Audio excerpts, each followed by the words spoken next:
വിഷയം രേണുസുതി തന്നെയാണ്. അവരെ നന്നാവൂ എന്ന് ചോദിച്ചു കഴിഞ്ഞാൽ നന്നാകും എന്ന് എനിക്ക് തോന്നുന്നില്ല. കാരണം എന്താണെന്ന് വെച്ച് കഴിഞ്ഞാൽ അവർ വ്ളോഗും കാര്യങ്ങളൊക്കെ ആയിട്ട് പോകുമ്പോൾ അവർക്ക് നല്ല രീതിയിലുള്ള കമൻറ്റുകളും കാര്യങ്ങളൊക്കെ കിട്ടിക്കൊണ്ടിരുന്നത്. ഇന്ന് അവരുടെ സ്ഥിതി എന്താണ്? ഇന്ന് അവരുടെ സ്ഥിതി വളരെ ദയനീയം തന്നെയാണ്. അതായത് ഇവരുടെ ലക്ഷ്യം എന്താണെന്ന് എനിക്ക് മനസ്സിലായി. കാരണം എന്താണെന്ന് വെച്ചാൽ ആ സുധി എന്ന് പറയുന്ന അവൻ്റെ മക്കൾക്ക് കൊടുത്ത ഒരു വീട്ടിൽ അള്ളിപ്പിടിച്ചിരിക്കുന്ന കുറേ ആൾക്കാരുണ്ട്. ഉള്ള കാര്യം എന്താ പറയുന്നത്, ഇവർക്കൊന്നും വീടും കുടിയൊന്നുമില്ല. അത് എനിക്ക് ചോദിക്കാനുള്ളതാണ്. അതായത് നമ്മളിപ്പോൾ ഒരു വീട്ടിൽ നിൽക്കുമ്പോൾ സ്ഥിരമായിട്ട് അങ്ങനെ ഒരു വീട്ടിൽ നിൽക്കൂടെ, അതും വല്ലവനും കൊടുത്ത വീട്ടിൽ ആ ഒരു 2 പിള്ളേർക്ക് മാത്രമാണ് അതിൻ്റെ അകത്ത് അവകാശം.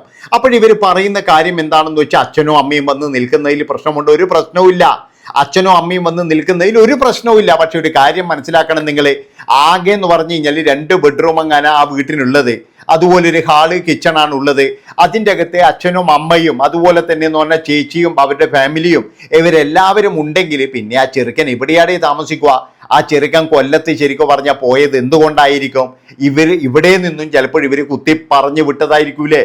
അതായത് ഇന്നലെ അവരുടെ ഒരു വീഡിയോ കണ്ടപ്പോൾ അവരുടെ നിലവാരം കൃത്യമായിട്ട് മനസ്സിലായി. എന്താണെന്ന് വെച്ച് കഴിഞ്ഞാൽ തനിക്ക് എന്തെങ്കിലും സംഭവിച്ചു കഴിഞ്ഞാൽ തൻ്റെ മകന് ആരുമില്ല, ഇന്നയാൾക്ക് മാത്രമേ തൻ്റെ മകനിൽ അധികാരമുള്ളൂ. അത് ആർക്കാണോ പറയാൻ കഴിയുക? അതായത് ഇവർക്ക് എന്തെങ്കിലും സംഭവിച്ചു പോയി കഴിഞ്ഞാൽ ഋതപ്പൻ എന്ന് പറയുന്ന ഇവരുടെ മകൻ, ഇന്ന് ആൾക്കാർക്ക് മാത്രമേ അതിന് അധികാരമുള്ളൂ എന്ന് പറഞ്ഞു കഴിഞ്ഞാൽ ഇവിടെ ആരാണ് അങ്ങനെ ആധികാരികമായിട്ട് ആർക്കാണ് പറയാൻ കഴിയുക?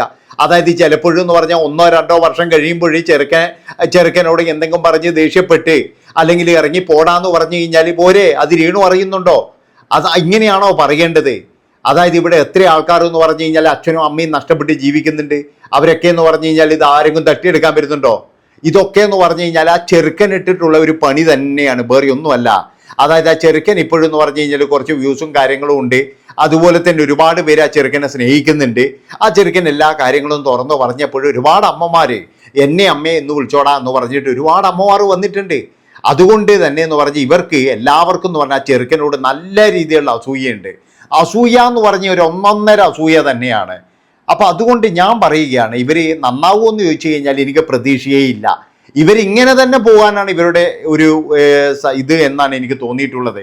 അതായത് ഇതുപോലെ നെഗറ്റീവായി വന്ന് അങ്ങനെ പോകണം. അത് കഴിഞ്ഞതിൽ പിന്നെ എന്ന് പറഞ്ഞു കഴിഞ്ഞാൽ എന്നാൽ പിന്നെ ഒരു കാര്യം ചെയ്യാം, ഇനിയിപ്പോഴും എന്ന് പറഞ്ഞു കഴിഞ്ഞാൽ നമുക്ക് അങ്ങ് നെഗറ്റീവിലെങ്ങനെ പോകട്ടെ. കാരണം നെഗറ്റീവ് ഇവർ പഠിച്ചുപോയി. നെഗറ്റീവാണ് നല്ലത്, പോസിറ്റീവിനെ കാട്ടിയും കൂടുതൽ നെഗറ്റീവാണ് നല്ലത് എന്ന് ഇവർ പഠിച്ചുപോയി. ഇപ്പം എല്ലാവർക്കും സംശയമുണ്ട്. അതിനാരെങ്കിലും കുറ്റം പറയാൻ കഴിയോടെ? അതായത് ഒരു ക്യാൻസർ പേഷ്യൻ്റ്, ഒരു ക്യാൻസറായ ഒരു വീട്ടിൽ അല്ലെങ്കിൽ ഒരു കുടുംബത്തിൽ നിങ്ങൾ പോയി കണ്ടു കഴിഞ്ഞാൽ അവിടെയുള്ള ആൾക്കാർ, അതായത് നമുക്കെല്ലാവർക്കും അറിയാം അവിടെ അങ്ങനെ അധികം ആൾക്കാരൊന്നും പോകില്ല. പോയി കഴിഞ്ഞാൽ തന്നെ നമ്മൾ ദൂരെ മാറി നിൽക്കത്തേ ഉള്ളൂ. ഇവിടെ അങ്ങനെയാണോ? ഇവിടെ എന്ന് പറഞ്ഞു കഴിഞ്ഞാൽ ബിഗ് ബോസ് താരങ്ങൾ എല്ലാവരും വരുന്നു, ഫോട്ടോ എടുക്കുന്നു, ഇടുന്നു. അത് കഴിഞ്ഞതിന് ശേഷം ലക്ഷ്മി നക്ഷത്രം പറഞ്ഞൊരു കാര്യമുണ്ട്. അതായത് അപ്പോൾ തന്നെ എന്ന് പറഞ്ഞു കഴിഞ്ഞാൽ ഒരു ചാനൽ താഴെ തന്നെ സെറ്റ് ചെയ്തിരിക്കുന്നു. അതിൽ പോയിട്ട് എന്ന് പറഞ്ഞു കഴിഞ്ഞാൽ കണ്ണീര് ഇങ്ങനെ തുറക്കുള്ളൂ. എല്ലാവരും ഇങ്ങനെ തുടച്ച് കണ്ണീര് കളയുന്നു. രേണുവിൻ്റെ 2 ബൈറ്റ് വരുന്നു. അപ്പം ഇങ്ങനെയൊക്കെ ആക്കിയിട്ട് ഇവരുടെയൊക്കെ ലക്ഷ്യം എന്താണെന്ന് വെച്ച് കഴിഞ്ഞാൽ പൈസ ഉണ്ടാക്കുക തന്നെയാണ്, വേറെ ഒന്നുമല്ല. ഇതിൻ്റെയൊക്കെ പുറകിൽ എന്ന് പറഞ്ഞു കഴിഞ്ഞാൽ സാമ്പത്തികം ഉണ്ടാക്കുക, സാമ്പത്തിക നേട്ടം ഉണ്ടാക്കുക. കുറച്ചൊക്കെ ഉളുപ്പുണ്ടോ? അതാണ് എനിക്ക് ചോദിക്കാനുള്ളത്. അതായത് നിങ്ങൾക്ക് രോഗമുണ്ട്, നിങ്ങൾക്ക് രോഗമാണ്, ശരിയാണ്. ഇതാണോ ഒരു രോഗി ശരിക്കും പറഞ്ഞു കഴിഞ്ഞാൽ ചെയ്യേണ്ടത്? അവരെന്തൊക്കെ പ്രഹസനങ്ങളാണ് ചെയ്യുന്നത്, എന്തൊക്കെ വെല്ലുവിളികളാണ് നടത്തുന്നത്. അതുപോലെ തന്നെ എന്ന് പറഞ്ഞാൽ അവരെന്താ കാണിക്കുന്നത്?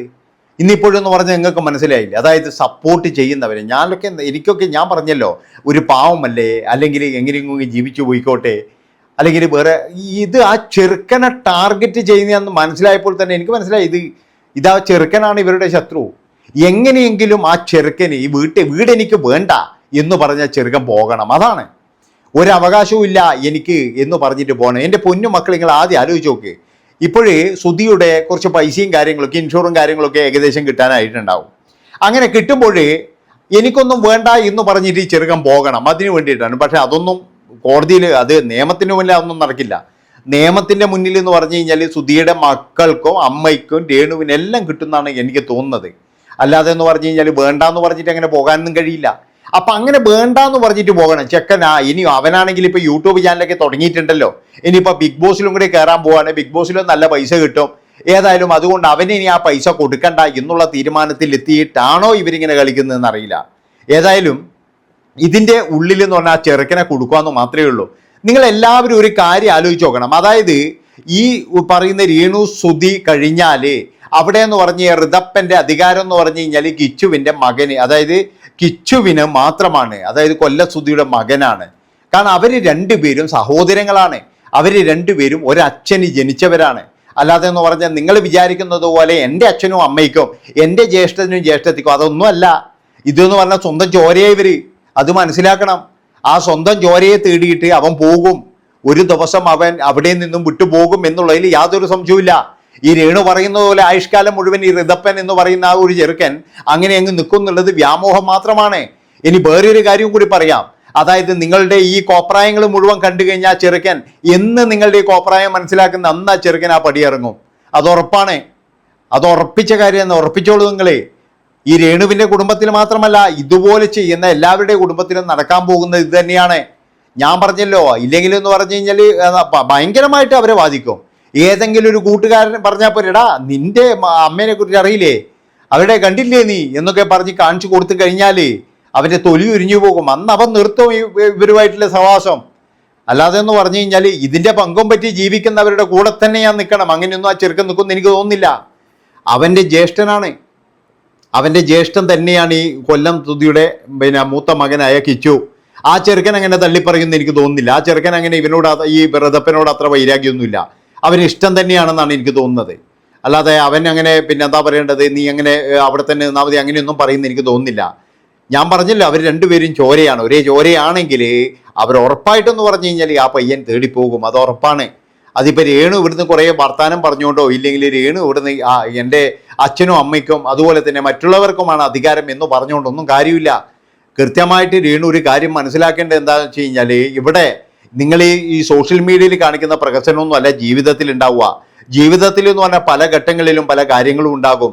അവിടെ എന്ന് പറഞ്ഞു കഴിഞ്ഞാൽ ചിലപ്പോൾ അമ്മയുടെ ജ്യേഷ്ഠതയെ കാട്ടിയും അല്ലെങ്കിൽ അമ്മയുടെ അച്ഛൻ, അമ്മയുടെ അമ്മ ഇവരെ കാട്ടിയും ഒക്കെ എന്ന് പറഞ്ഞു കഴിഞ്ഞാൽ ചിലപ്പോൾ സ്വന്തം ചോരയായിരിക്കും. ഒരു കാര്യം നിങ്ങൾ ആലോചിച്ചിട്ടുണ്ടോ, ഇപ്പോഴും സുധി ഈ കൊല്ലം സുധിയുടെ മകനായ ഋതപ്പൻ്റെ അധികാരം എന്ന് പറഞ്ഞാൽ തൻ്റെ അച്ഛനും അമ്മയ്ക്കും സഹോദരിക്കും അതുപോലെ സഹോദരി ഭർത്താവിനുമാണ് എന്ന് പറയുന്ന രേണു, ഒരു കാര്യം ഞാൻ രേണുവിനോട് ചോദിച്ചോട്ടെ, ഈ കൊല്ലസുധി എന്ന് പറയുന്നവൻ കടം കൊണ്ട് പൊറുതിമുട്ടി ജനങ്ങളുടെ മുന്നിൽ നാണം കെട്ട ഒരു അവസ്ഥയുണ്ടായിരുന്നു. നിങ്ങൾക്ക് ഓർമ്മയുണ്ടോ എന്നറിയില്ല. സോഷ്യൽ മീഡിയ മുഴുവൻ, അതായത് ഈ കൊല്ലം സുധി എന്ന് പറയുന്നയാൾ കടം വാങ്ങിച്ചിട്ട് തിരിച്ചു തന്നില്ല എന്ന് പറഞ്ഞ് സോഷ്യൽ മീഡിയയിലൂടെ ഒരുപാട് വോയിസും കാര്യങ്ങളൊക്കെ പുറത്തു വന്ന കാലമുണ്ടായിരുന്നു. അന്ന് എവിടെയായിരുന്നു ഇവരൊക്കെ നേഴ്സാണെന്ന് പറയുന്നുണ്ട്, അതുപോലെ ഒരാൾ എഞ്ചിനീയർ ആണെന്ന് പറയുന്നുണ്ട്. ഈ എഞ്ചിനീയറും നേഴ്സും അതായത് സ്വന്തം സഹോദരി, ഇവർക്കൊന്നും എന്താ കൊല്ലം സുധി എന്ന് സഹായിക്കാൻ കഴിയാഞ്ഞത്? അല്ല, കൊല്ലം സുധി എന്താ അന്ന് സഹായിക്കാഞ്ഞത്? അപ്പം ഇപ്പം എല്ലാ കാര്യത്തിനും എന്ന് പറഞ്ഞാൽ സുധീൻ്റെ മക്കള്, അതായത് സുധീൻ്റെ മകൻ ഇപ്പോഴും അവരുടെ കൂടെ അങ്ങോട്ട് പോയാലും കുഴപ്പമില്ല. അന്ന് കൊല്ലം സുധിയെ സഹായിക്കാൻ ഇവരാരും ഉണ്ടായിട്ടില്ല. നിങ്ങൾ ആലോചിച്ച് നോക്കണം. അതായത് ഇപ്പം അറിയുന്ന രേണു പറയുന്ന ആൾക്കാർ ആരെങ്കിലും ഉണ്ടായിരുന്നോ? ഒരാൾ പോലും ഉണ്ടായിട്ടില്ല. അതുകൊണ്ടാണ് ഞാൻ പറയുന്നത്, സ്വന്തം ചോരയ്ക്ക് മാത്രമാണ് ഇനി അധികാരം. അല്ലാതെ എന്ന് പറഞ്ഞു കഴിഞ്ഞാൽ അച്ഛൻ്റെ വീട്ടുകാർക്കുമില്ല, അമ്മേൻ്റെ വീട്ടുകാർക്കുമില്ല. സ്വന്തം ചോര, അതായത് ഋതപ്പൻ്റെ കാര്യത്തിൽ ഏറ്റവും കൂടുതൽ അധികാരമുള്ളത് കിച്ചു സുധിക്ക് മാത്രമാണ്. കാരണം കിച്ചു സുധിയാണ് സ്വന്തം ചോര. അവിടെ കൊല്ലസുധി എന്ന് പറയുന്ന ആ മനുഷ്യർ ഒരു മനുഷ്യന്മാരില്ലായിരുന്നു. ഇപ്പോഴും വന്നിട്ട് എന്താണ് എല്ലാവരും വരുന്നത്, ഇപ്പോഴും പൈസയാണ് എല്ലാത്തിനും മാനദണ്ഡം പൈസയാണ്, അല്ലാതെ വേറെയൊന്നുമല്ല. ഇവർക്കും വേണ്ടത് പൈസ തന്നെയാണ്. ഇവരതിലേ പറയുന്നത് 2 ലക്ഷമാവും 3 ലക്ഷമാവും. എന്ന് പറഞ്ഞു കഴിഞ്ഞാൽ എന്തൊക്കെയാ പറയുന്നത്. ഇപ്പം സീമാജി നായർ പറയുന്നത് കേട്ടില്ലേ, എൻ്റെ ഒരു വീഡിയോ വരുന്നുണ്ട് അവിടെ നിന്ന്. അങ്ങനെ പലതരത്തിലെന്ന് പറഞ്ഞു കഴിഞ്ഞാൽ ഇപ്പോഴും രേണു നെഗറ്റീവിലോട്ട് പോയിക്കൊണ്ടിരിക്കുകയാണ്. ഇത് പോസിറ്റീവായി വന്നത് പെട്ടെന്ന് തന്നെ നെഗറ്റീവായുള്ള ഒരു പ്രധാനപ്പെട്ട കാരണം ഇവരുടെ കൂടെയുള്ള ചില ഇത്തിൽ കണ്ണികളാണ് എന്നുള്ളതിൽ യാതൊരു സംശയവുമില്ല. ഇവരുടെ കൂടെ ഒരു ഇത്തിൽ കണ്ണികളുടെ ഒരുപാടെണ്ണമുണ്ട്. അവരൊക്കെയാണ് ഇവിടെ, അല്ലാതെ എന്ന് പറഞ്ഞ് ഇവിടെയുള്ള യൂട്യൂബേഴ്സോ അല്ലെങ്കിൽ മറ്റുള്ളവരോ ഒന്നും അല്ല ഇവരെ മോശക്കാരാക്കുന്നത്. കാരണം ഇവർ തന്നെയാണ് ഓരോന്നോരോന്ന് വലിച്ചിട്ട് കൊടുക്കുന്നത്. അത് പിന്നീട് എന്ന് പറഞ്ഞു കഴിഞ്ഞാൽ സോഷ്യൽ മീഡിയയിൽ അങ്ങ് പടരുകയാണ്. ഇപ്പോൾ അരിയാഹാരം കഴിക്കുന്ന എല്ലാവർക്കും അറിയാം ഇവരുടെ ലക്ഷ്യം എന്ന് പറഞ്ഞു കഴിഞ്ഞാൽ കൊല്ലസുധിയുടെ മൂത്ത മകനാണ്. അവനെ നശിപ്പിക്കുക, അത്ര മാത്രമേ ഉള്ളൂ. അതായത് ഈ വീട് പണ്ട് ഏതൊരു കാലത്ത് ഞാൻ കേട്ടാണ്, വീട് ഞങ്ങൾക്ക് വേണ്ട, ഞങ്ങൾ ഒഴിഞ്ഞു പോകുന്നതെന്ന്. ഇപ്പോഴും വീട് വേണം. കാരണം എന്താ വെച്ചാൽ അതൊക്കെ വർത്തമാനത്തിൽ മാത്രമാണ്. ഇപ്പം സകല ആൾക്കാരോട് നന്ദിയുണ്ട്. എന്തുകൊണ്ടാണ് ഫിറോസിനോട് നന്ദി പറയാഞ്ഞത്? സകല ആൾക്കാരുടെ 10 പൈസ തന്നവനോട് വരെ നന്ദി പറയുന്നുണ്ടല്ലോ. ഫോൺ വിളിച്ചവനോട് വരെ നന്ദി പറയുന്നുണ്ടല്ലോ. എന്തുകൊണ്ടാണ് ആ നമ്മളെ പാപം ഫിറോസിനോടെന്താ നന്ദി പറയാത്തത്?